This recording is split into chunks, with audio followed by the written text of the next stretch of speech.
नमस्कार, मैं आपके साथ रवश कुमार। कर्मचारी पेंशन योजना ईपीएस 95 और केंद्रीय कर्मचारियों के लिए 18 महीने के डीए एरियर से जुड़ी दो अहम खबरों को लेकर देश भर के पेंशन भोगियों और कर्मचारियों के बीच गहरी उत्सुकता है। मौजूदा आर्थिक पार्टी के बीच दो काफी तक महीने के बीच परिस्थितियों, सरकार के रुख और पेंशन भोगियों की लंबे समय से चली आ रही मांगों के परिप्रेक्ष्य में यह अपडेट न केवल करोड़ों परिवारों की जेब से जुड़ा मुद्दा है, बल्कि सामाजिक सरोकार और राजनीतिक संकल्प का भी पैमाना बन गया। आइए पूरे घटनाक्रम को विस्तार से, निरंतर और सुव्यवस्थित तरीके से समझते हैं। ईपीएस 95 पेंशन बढ़ोतरी, दशकों की मांग अब निर्णायक मोड़ पर। कर्मचारी पेंशन योजना 10,995, जिसे आमतौर पर ईपीएस 95 कहा जाता है, भारत के असंख्य सेवानिवृत्त कर्मचारियों की जीवन रेखा रही। इस योजना के तहत पेंशन पाने वाले अधिकांश लोगों को आज भी प्रतिमाह केवल 1,000 रुपये से 3,000 रुपये तक मिलते हैं। जब 10,095 में यह योजना शुरू हुई थी, तब यह राशि दैनिक जरूरतों को पूरा करने में सहायक थी। लेकिन समय के साथ महंगाई, स्वास्थ्य सेवाओं की लागत, ईंधन और खाद्य पदार्थों के दाम ने इस पेंशन को वास्तविक मूल्य में बेहद छोटा कर दिया। 2025 की शुरुआत से ही सेवानिवृत्त कर्मचारियों के संगठनों और यूनियनों ने सरकार से न्यूनतम पेंशन को बढ़ाकर कम से कम 7,500 रुपये प्रतिमाह करने की मांग और भी जोर से उठाई है। उनका तर्क है कि लगातार बढ़ती कीमतों के बीच मौजूदा पेंशन राशि से सम्मानजनक जीवन यापन असंभव हो चुका है। वरिष्ठ नागरिकों के लिए भोजन, दवाइयों, किराए और अन्य बुनियादी जरूरतों का खर्च आज कई गुना बढ़ चुका है। पेंशन भोगियों का कहना है कि यह केवल आर्थिक राहत का मामला नहीं, बल्कि गरिमापूर्ण जीवन और उनके योगदान के सम्मान का प्रश्न है। उनकी दलील है कि जब उन्होंने अपनी सक्रिय सेवा अवधि में भविष्य निधि में लगातार योगदान दिया, तो सेवानिवृत्ति के बाद उन्हें न्यूनतम जीवन यापन योग्य पेंशन मिलना उनका हक है। सरकार ने भी पेंशन भोगियों की चिंताओं को स्वीकार किया है और कई दौर की बातचीत हो चुकी है, परंतु 2025 तक आते आते भी कोई अंतिम निर्णय घोषित नहीं हुआ है। वित्त मंत्रालय और श्रम मंत्रालय दोनों ही इस पर विचार विमर्श कर रहे हैं कि पेंशन में बड़ी वृद्धि लागू करने से फंड पर कितना बोझ पड़ेगा। विशेषज्ञों का अनुमान है कि यदि न्यूनतम पेंशन को एक झटके में 7,500 रुपये प्रतिमाह कर दिया गया, तो इसका वार्षिक बोझ हजारों करोड़ रुपए तक जा सकता है। यही कारण है कि सरकार के सामने 3 संभावित विकल्पों पर मंथन जारी है। एक मुश्त बड़ी बढ़ोतरी की बजाय चरणबद्ध वृद्धि। पेंशन को महंगाई भत्ता, डीए और मुद्रास्फीति से सीधे जोड़ना, जिससे स्वतः वृद्धि होती रहे, या फिर वित्तीय सीमाओं का हवाला देते हुए निर्णय को कुछ समय के लिए टाल। नीति विशेषज्ञों का मानना है कि चरणबद्ध वृद्धि सबसे व्यावहारिक रास्ता है। इससे पेंशन भोगियों को कुछ राहत मिल सकेगी और पेंशन फंड पर अचानक दबाव भी नहीं पड़ेगा। पेंशन वृद्धि पर सरकार का कोई भी निर्णय न केवल आर्थिक बल्कि राजनीतिक रूप से भी महत्वपूर्ण होगा। 2025 का बजट सत्र और आगामी चुनावी साल सरकार के लिए जनसमर्थन जुटाने का अवसर बन सकते हैं।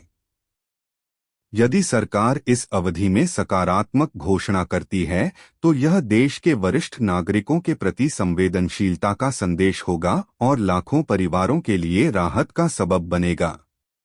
डीए एरियर 18 महीने की प्रतीक्षा अब समाप्ति की ओर। दूसरी बड़ी राहत की खबर केंद्रीय कर्मचारियों और पेंशन भोगियों के लिए है। करीब 18 महीने से लंबित महंगाई भत्ता डीए एरियर के भुगतान को लेकर केंद्र सरकार ने अंतिम तैयारी शुरू कर दी है। यह एरियर कोविड-19 काल में रोकी गई उस अतिरिक्त राशि से जुड़ा है, जिसे सरकार ने आर्थिक स्थिति सामान्य होने तक स्थगित कर दिया था। अब आर्थिक परिदृश्य में सुधार के बाद सरकार ने फैसला किया है कि रोका गया डीए एरियर पात्र कर्मचारियों और पेंशन भोगियों को लौटाया जाएगा। इसके लिए एक स्पष्ट चरणबद्ध प्रक्रिया तैयार की गई है। पहले चरण में सभी मंत्रालय और विभाग अपने अपने कर्मचारियों और पेंशन भोगियों की सूची तैयार कर रहे हैं। दूसरे चरण में इन सूचियों का सत्यापन होगा ताकि भुगतान में कोई त्रुटि न रहे।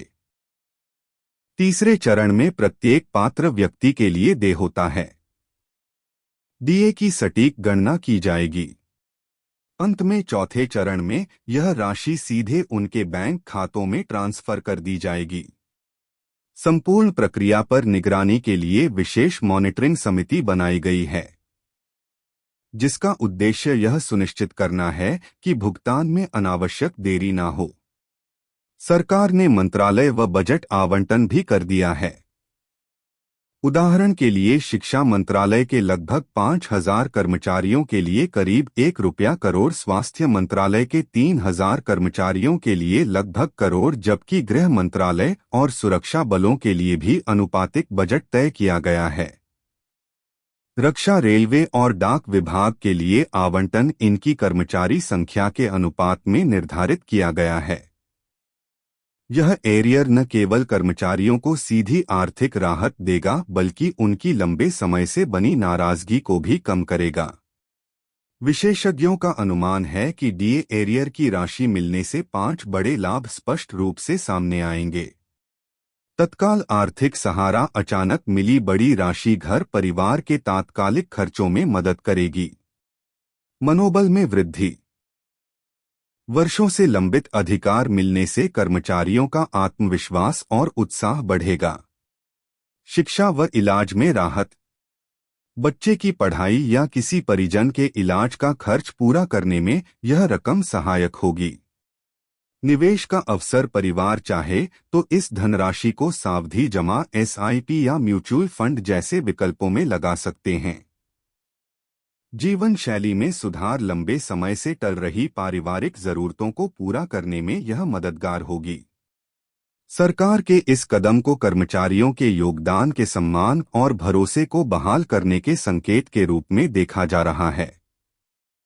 ईपीएस 95 पेंशन में संभावित वृद्धि और 18 महीने के डीए एरियर का भुगतान, यह दोनों ही कदम भारत के लाखों वरिष्ठ नागरिकों और सरकारी कर्मचारियों के लिए अत्यंत महत्वपूर्ण है।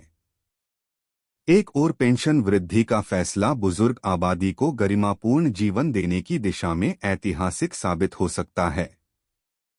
वहीं डीए एरियर का भुगतान कर्मचारियों को तात्कालिक आर्थिक सहारा और भविष्य के प्रति भरोसा देगा। फिलहाल पेंशन वृद्धि को लेकर अंतिम घोषणा बाकी है, लेकिन सरकारी हलकों से मिल रहे संकेत उम्मीद जगा रहे हैं कि आने वाले बजट या चुनावी साल में कोई ठोस कदम अवश्य उठाया जाएगा।